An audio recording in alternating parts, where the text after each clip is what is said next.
Welcome to the Mustard Bikes Garage.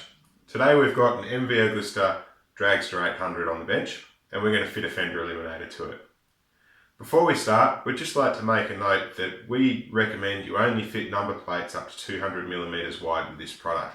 Anything wider than that and you may find that the brake lights get covered by your number plate, which is obviously a safety hazard. So just bear that in mind if you haven't yet purchased this product. To get started, you'll need a number of tools. To start off with, you'll need a wrench with an extended 10mm Allen key socket. If you have it, a torque wrench is also very handy. You also need a 10mm spanner or ratchet, a 5mm Allen key, a 4mm Allen key, and a Phillips head screwdriver. A small flat blade screwdriver is also handy for undoing the plugs. Lastly, you'll need your key. You'll also need your Mustard Bikes Fender Eliminator. In the box, you will have found the Fender Eliminator partially assembled, and there should also be a small bag with 3 bolts in it and a number of cable ties. So the first job, we need to remove the stock fender and undo it from the wiring harness. Use your 4mm Allen key to remove this plate covering the electrical connectors.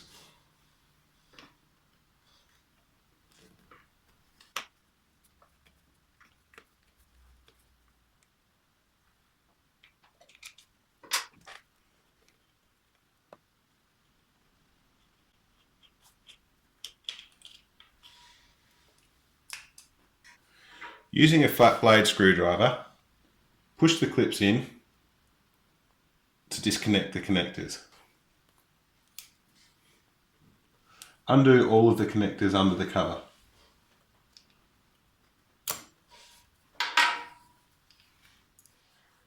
To remove the stock fender, there are 3 bolts to undo. Crack the bottom one loose using a 5mm Allen key. Just a quick tip, if you've only got a short Allen key, you can use a spanner as a bit of extra leverage. Again, just crack it loose.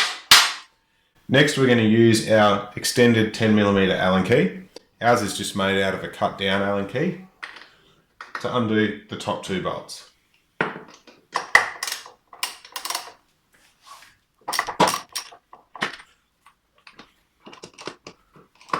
There is limited space in here, so it is a little bit tricky to get it all in there.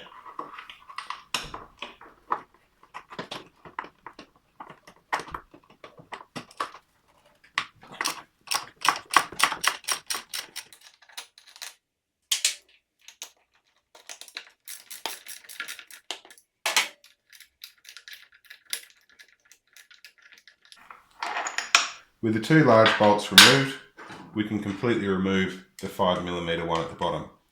Just make sure you hold on to the stock fender while you remove it, as this will loosen it completely from the bike.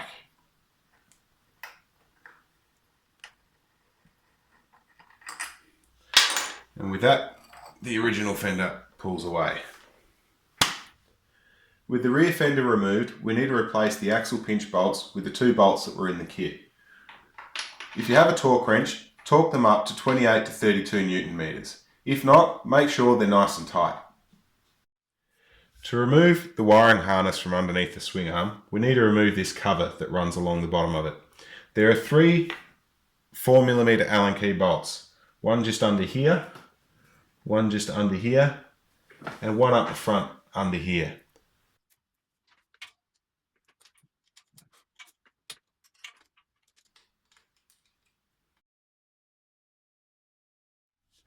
With the cover removed, we can pull out the wiring harness for the rear fender.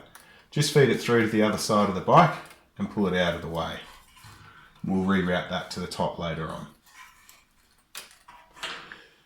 So the cover also held your rear brake line and your traction control line. Obviously we're going to leave them in place. You might find you need them at a later date. With that, we just reinstall the cover.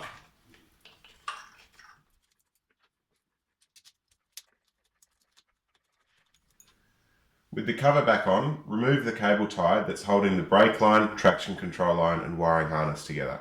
Be careful not to damage any of those when you do so. For the next part of the install, we'll need to remove the rider's seat.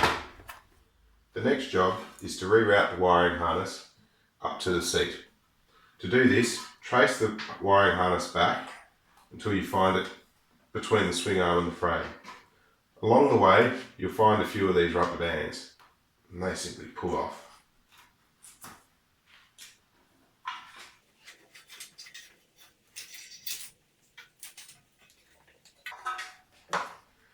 To make the next part easier, we're going to remove this aluminium frame plate.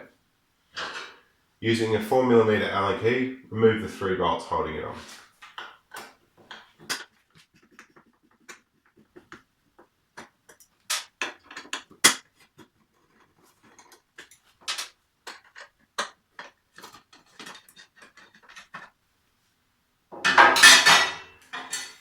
Next, we're going to pull the wire behind the rear shock here and up through the gap here. The easiest way to get it behind here is to loop the wire, feed it up underneath, and then with a long screwdriver, or in our case an Allen key, hook it through and then pull it through.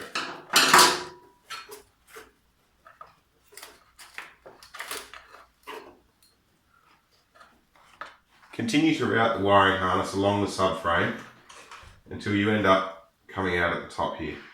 With that done, we can reinstall the cover.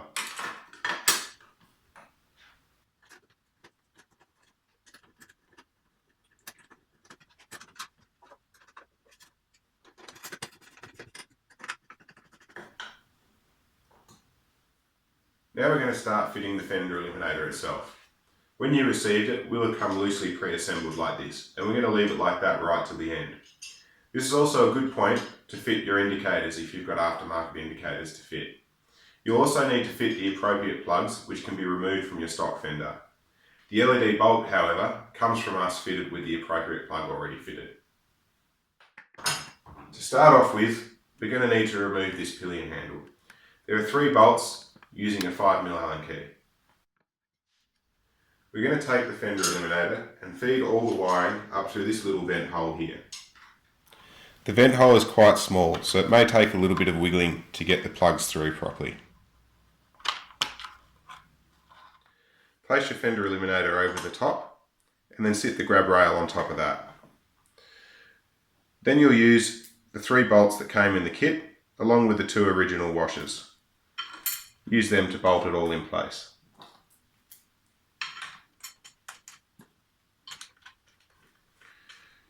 Using a 4mm Allen key, do them up nice and tight.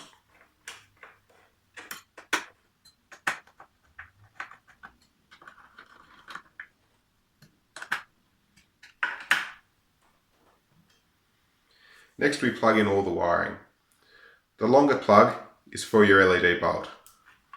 Conveniently, MV Agusta have labelled the 2 plugs for your indicators as left and right.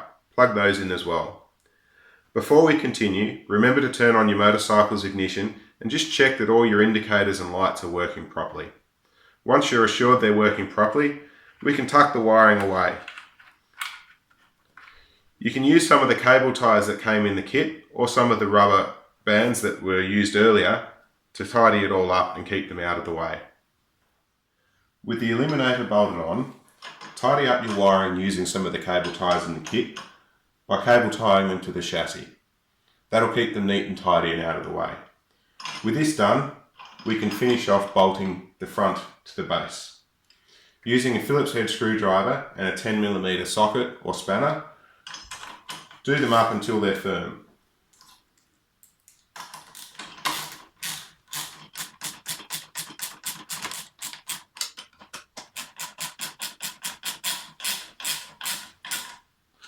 With the bolts almost done up, just check that the whole part is straight and adjust it as necessary. Once you're happy with how it is, tighten the bolts off fully.